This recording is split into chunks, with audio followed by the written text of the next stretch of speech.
عليكم ورحمة الله وبركاته. نحمد الله العظيم ونصلي على رسوله الكريم. أما بعد. அன்பான பெரியோர்களே, அல்லாஹ்வின் அருளால் ஃபஜ்ருடைய தொழுகையை தொழுதுவிட்டு நன்மையான காரியங்கள் குறித்து பேசுவதற்காக கேட்பதற்காக நாம் எல்லாம் அமர்ந்திருக்கிறோம். ரப்பு சுப்ஹானஹு வ தஆலா நம்முடைய எல்லா அமல்களையும் பரிபூர்ணமாக கபூல் செய்வானாக. ஆமீன். கைர் பரக்கத்துகள் நிறைந்த நாளாக கெட்ட முடிவுகளை விட்டும் முசீபத்துகளை விட்டும் உலகத்தின் ஆபத்துகளை விட்டும் அல்லாஹ்வின் படைப்புகளின் தீங்குகளை விட்டும் பாதுகாப்பு பெற்ற நாளாக அல்லாஹ் இந்த நாளை நமக்கு அமைத்து தருவானாக. ஆமீன். சங்கையான ஜமாத்தார்களே, நபிகள் நாயகம் ஸல்லல்லாஹு அலைஹி வஸல்லம் அவர்களை நபியாக ஈமான் கொண்ட நாம், அவர்களுடைய சமுதாயத்தில் இருக்கக்கூடிய நாம், உலகத்தில் படைக்கப்பட்ட மற்ற சமுதாயத்தவர்களை விட நாம் மிக சிறந்தவர்களாக இருக்கிறோம். மூசா அலைஹிஸ்ஸலாம், ஈசா அலைஹிஸ்ஸலாம், அய்யூப் நபி, நூஹ் நபி, இப்படி ஒவ்வொரு நபிமார்களுக்கும் அல்லாஹ் ஒரு சமுதாயத்தை கொடுத்தான். அந்த சமுதாய மக்களை விட நபிகள் நாயகம் ஸல்லல்லாஹு அலைஹி வஸல்லம் அவர்களுடைய சமுதாயமாக இருக்கக்கூடிய நாம் தான் மிக சிறந்தவர்கள் என்று ஹதீஸில் நாம் பார்க்கிறோம், குர்ஆனிலும் நாம் விளங்குகிறோம். இவ்வளவு ஏன், நாளை மறுமையில் அல்லாஹ் தஆலா சுவனவாசிகளை எல்லாம் பிரித்து எடுக்கிற போது சுவனத்திற்குள்ளே முதலாக நம் சமுதாயம் போனதற்கு பின்னால் தான் அடுத்தடுத்த நபிமார்களுடைய சமுதாய மக்கள் எல்லாம் சுவனத்திற்குள்ளே வருவார்கள் என்று நபி ஸல்லல்லாஹு அலைஹி வஸல்லம் அவர்களும் கூறியிருக்கிறார்கள். ஆக அல்லாஹ்விடத்தில் இவ்வளவு சங்கை, இவ்வளவு மரியாதை, ஒரு சிறந்த சமுதாயம் என்று ஒரு பெயர், நாளை சுவனத்தில் முதலாக போகக்கூடிய ஒரு கூட்டம் என்று ஒரு பெயர் எதனால் கிடைத்தது என்றால் நபி ஸல்லல்லாஹு அலைஹி வஸல்லம் அவர்களை வைத்துத்தான் நமக்கு இவ்வளவு சிறப்புகள். ரசூலுல்லாஹி ஸல்லல்லாஹு அலைஹி வஸல்லம் அப்படிப்பட்ட மேன்மையான ஒரு நபி, நிறைய பரக்கத்து பொருந்திய நபி. அந்த நபிகளார் ஸல்லல்லாஹு அலைஹி வஸல்லம் அவர்கள் விஷயத்தில், அவர்கள் சம்பந்தமாக நாம் தெரிந்து கொண்ட விஷயங்கள் எவ்வளவு யோசிக்கிறோம். ரசூலுல்லாஹ் என்றால் மக்கால பிறந்தாங்க, மதீனாவில் வஃபாத்தானாங்க, 11 மனைவிமார்களை திருமணம் முடித்தாங்க, 7 பிள்ளைகளை பெற்றெடுத்தாங்க. அதில் ஃபாத்திமா அம்மா சுவன தலைவி, இதெல்லாம் தெரியும்.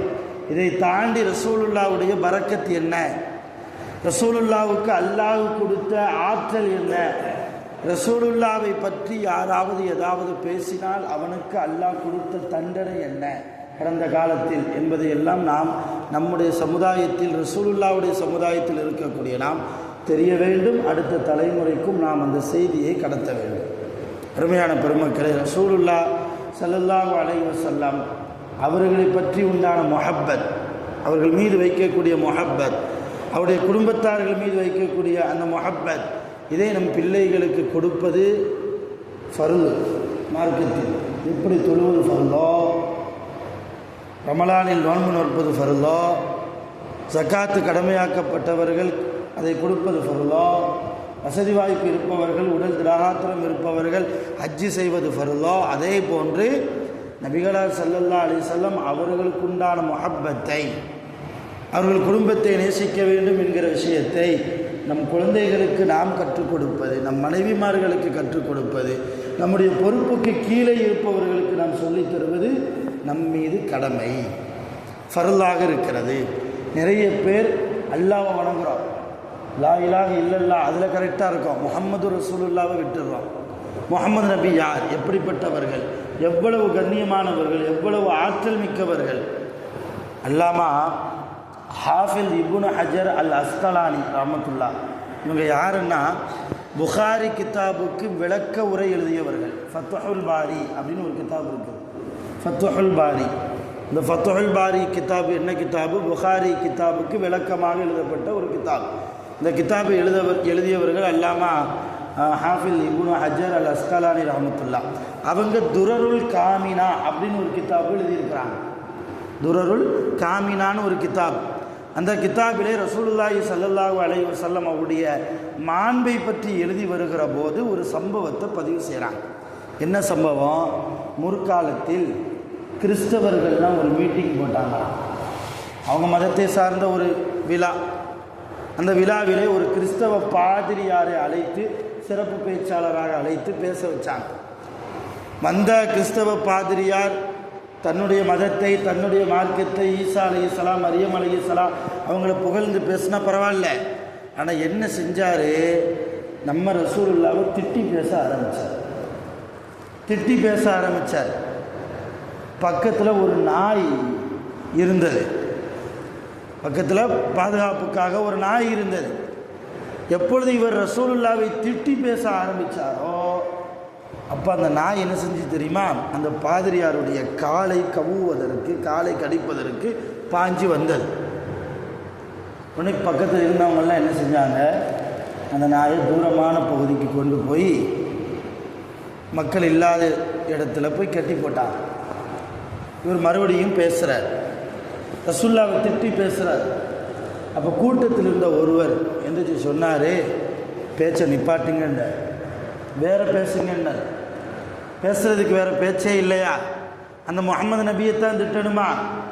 நம்ம ஈசா, நம்ம கடவுளை பற்றி சொல்லுங்கள், நம்ம மரியம் அம்மாவை பற்றி சொல்லுங்கள், நம்ம மதத்தினுடைய சிறப்புகளை சொல்லுங்கள்.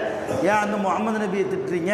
அப்படி திட்டினதுனால தான் அந்த நாய் உங்களை கவ்வ வந்துச்சு அப்படின்னு சொன்னோன்னா, ஹாதா பி கலாமிக்க பி ஹக்கி முஹம்மதின் ஸல்லல்லாஹு அலைஹி வஸல்லம், முஹம்மது ஸல்லல்லாஹு அலைஹி வஸல்லம் அவங்க குறித்து நீங்கள் பேச வேண்டாம், அவங்க சம்மந்தமாக தான் உங்கள் பேச்சு இருக்குது, வேண்டாம் அப்படின்னொன்னே அந்த பாதிரியார் சொன்னார், நாய் கடிக்க வந்ததுக்கும் நான் பேசுனதுக்கு எந்த சம்பந்தமும் இல்லையே.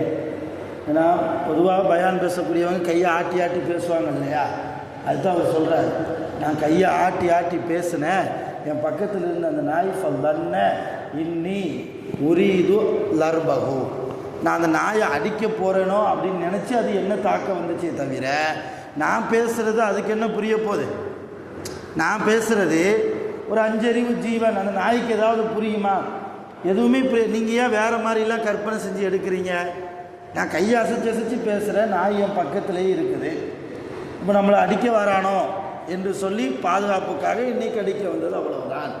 அந்த நபியை பற்றி பேசுகிறதுனாலலாம் என்னை அது செய்ய வரல, கடிக்க வரலன்னு சொல்லிவிட்டு அவரை உட்கார வச்சுட்டு இவர் மறுபடியும் ரசூலுல்லாவை திட்டி பேசுகிறார்.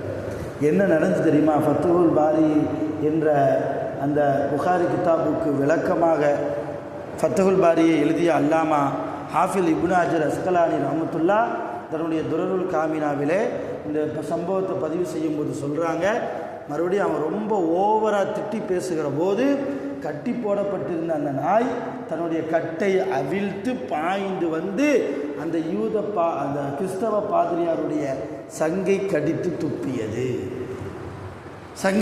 துப்பியது.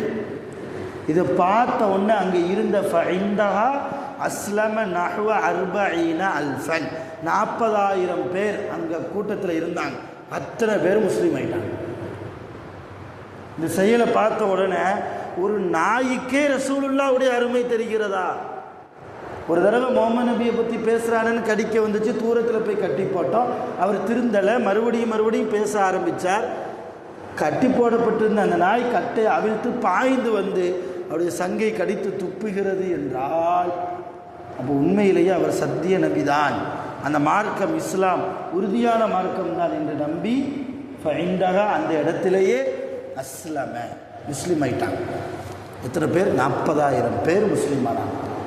எதற்காக சொல்கிறேன்னா, நாய்க்கும் ரஹ்மத்து முஹம்மது ரசூலுல்லாஹி ஸல்லல்லாஹு அலைஹி வஸல்லம், நமக்கு மட்டும் ரஹ்மத் இல்லை, எல்லா படைப்புகளுக்கும் ரஹ்மத். அப்படி நமக்கெல்லாம் ரஹ்மத்தாக அனுப்பப்பட்ட முஹம்மது நபி ஸல்லல்லாஹு அலைஹி வஸல்லம் அவர்கள் குறித்து நிறைய விஷயங்கள் நாம் தெரிய வேண்டியது இருக்கிறது. அவர்கள் குறித்து நிறைய விஷயங்கள், நிறைய அகமியங்கள் சார்ந்த விஷயங்கள், அவருடைய குடும்ப வாழ்க்கை, அவருடைய அரசியல் வாழ்க்கை, அவருடைய ஆன்மீக வாழ்க்கை, அல்லாஹ்வுக்கும் அவர்களுக்கும் மத்தியில் இருந்த அந்த அழகான தொடர்பு, சஹாபாக்களை ஒருபோதும் அவர்கள் தொண்டர்களாக நினைத்ததே இல்லை. ரசூலுல்லாஹ் சொன்ன உயிரை கூட கொடுப்பதற்கு தயாராக இருந்த சஹாபாக்கள் ஒரு தடவை கூட தொண்டர்களாக நினைச்சதில்லை. தோழர்களாக நினச்சாங்க. தான் என்ன சாப்பிட்றோமோ அதைத்தான் தன் தோழர்களுக்கு சஹாபாக்களுக்கு கொடுத்து அதை பார்த்து சந்தோஷப்பட்டாங்க முஹம்மது ரசூலுல்லாஹ். இப்படி அழகான வாழ்க்கை. அந்த வாழ்க்கையை குறித்து நாம் அதிகம் தெரிய வேண்டும். இன்றைக்கு நிறைய பிரச்சனைகளுக்கு தீர்வு கிடைக்காமல் நாம் திணறிக் கொண்டிருக்கிறோம் என்றால் எல்லா பிரச்சனைகளுக்கும் தீர்வு குர்ஆனில் இருக்கிறது. அந்த குர்ஆனுக்கு விளக்கமாக வாழ்ந்து காட்டிய முஹம்மது நபி ஸல்லல்லாஹு அலைஹி வஸல்லம் அவர்களுடைய வாழ்க்கையிலும் எல்லா பிரச்சனைகளுக்கும் தீர்வு இருக்கிறது. அவர் வாழ்க்கையை பார்க்க மறந்ததின் காரணமாக இன்றைக்கி நம்ம யார் யார்கிட்டையிலாமோ போகிறோம், இப்படிப்பட்ட வழியில்லாமல் போயிடுறோம். சில பேர் ஹராமான பாதையிலையும் போயிடுறோம். எப்படியோ இந்த பிரச்சனை ஓஞ்சா போதும் என்று சொல்லி ஹராமான பாதையில் போகக்கூடியவர்களும் இருக்கிறோம். அருமையான பெருமக்களே, அதனால தான் அல்லாஹ் சொன்னால் லக்கது கானலக்கும் ஃபீ ரசூலில்லாஹி உஸ்வத்துன் ஹஸனா. அல்லாஹ்வுடைய ரசூலிடத்தில் உங்களுக்கு அழகிய முன்மாதிரி இருக்கிறது. எல்லா விஷயத்திலும் அந்த ரசூல் ஸல்லல்லாஹு அலைஹி வஸல்லம் அவர்களை பற்றி நாம் இன்னும் அதிகமாக நாம் தெரிந்து கொள்ள வேண்டும்.